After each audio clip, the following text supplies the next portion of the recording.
I know we often hear about being his peace and protecting our peace or just being in peace. What does peace really mean to you? It's such a catchphrase now, and with catchphrases, words sort of lose their meaning. Take a moment and think about what the word peace means to you before the meaning of the word loses its value. Write it down in your journal or somewhere you can go back to reference. The real definition of peace is freedom from disturbance. Peace for me means being tranquil, not allowing anyone or anything shake the feeling of tranquility, and instead being fully immersed in it. It took me a while to get from where I used to be, which was allowing anything and literally everyone disrupt what I was trying to create. It took practice, work, strength, consistency, and determination to go from what was to what I define peace as now.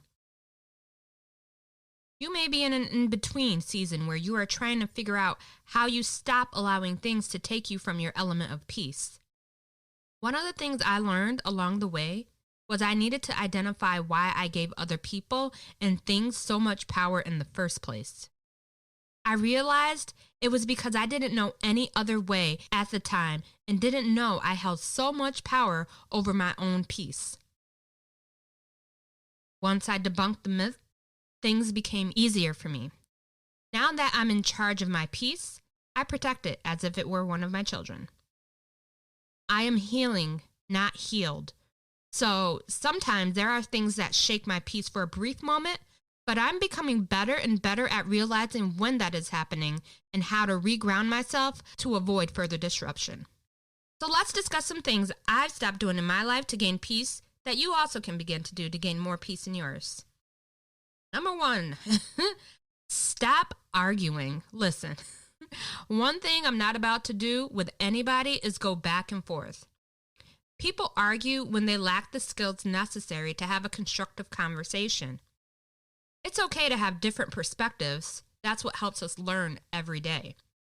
It's okay to not agree with others. We all have varying opinions. Those things can be addressed in a non-confrontational way, minus the yelling and vulgarities.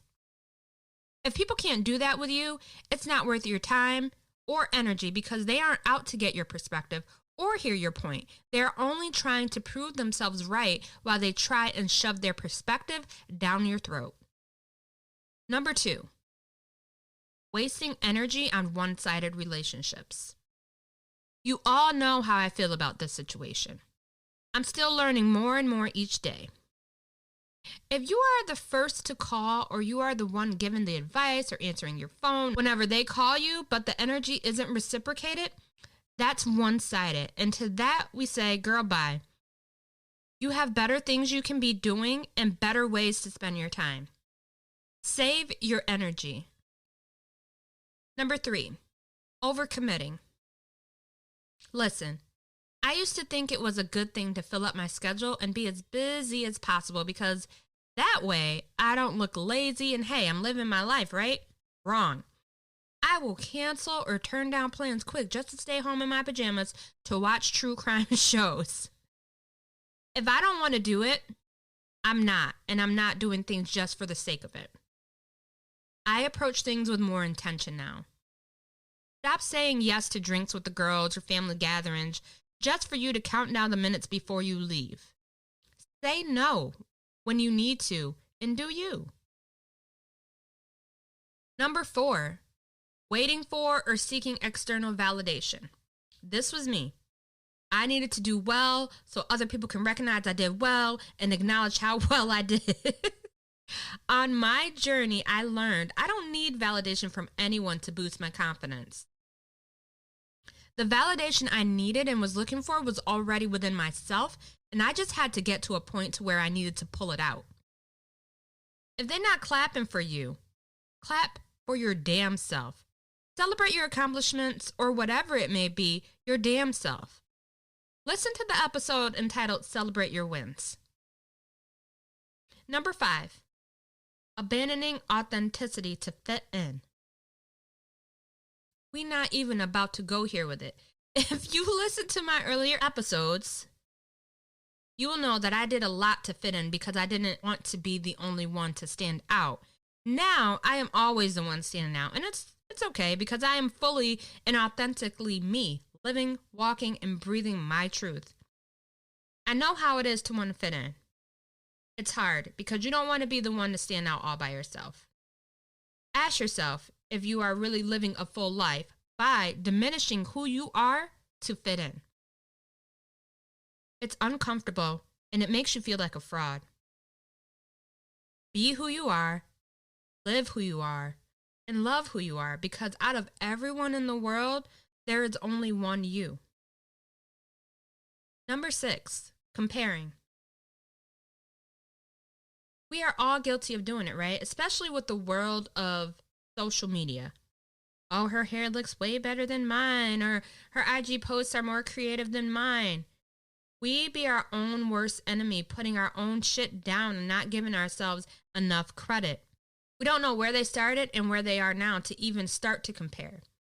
They could be in chapter 12 of their journey, and you are only on chapter 5. Show yourself grace, give yourself praise, and keep doing what you are doing, love. You got this. Number 7, ruminating. I would always ruminate about my past and the things I did or regret. Instead, now I look at the past as a lesson instead of a negative. Without me going through those things and walking that path, I want to be who and where I am today.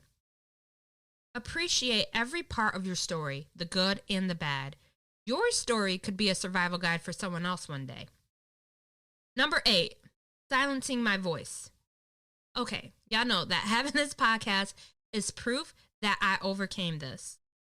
I was the type of person to either not say anything at all or agree with something I may not necessarily agree with just to avoid expressing my truth.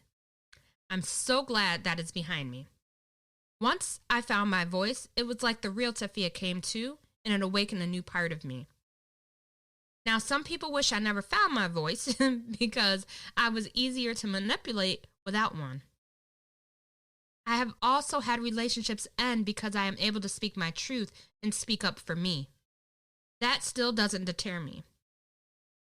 Take the mic out of so-and-so hand and you tell your story, because if you don't, they will make up the parts they don't know to fill in the blanks. Number 9, allowing toxicity. Oftentimes, I would let toxic family members steal my joy. I realized this was because of the simple fact of who they were, and it was their normal. I had to come to the realization that their lack of evolution didn't give them an excuse. This is one of the areas I set up boundaries. I made them clear whether the family accepted them or not. Don't use or let anyone else use the excuse that they are family and have always been this way to guilt trip you into allowing the toxicity to steal your joy. This world is riddled with enough disruption, chaos, and mayhem for a lifetime, for multiple lifetimes. We have to be the ones that choose what we allow to cause disruption for us. We have to step in, take charge, and put a protective barrier around our minds and peace to continue to grow and be the best versions of us. Don't allow anything to interfere with the peace that you are creating for yourself and your family.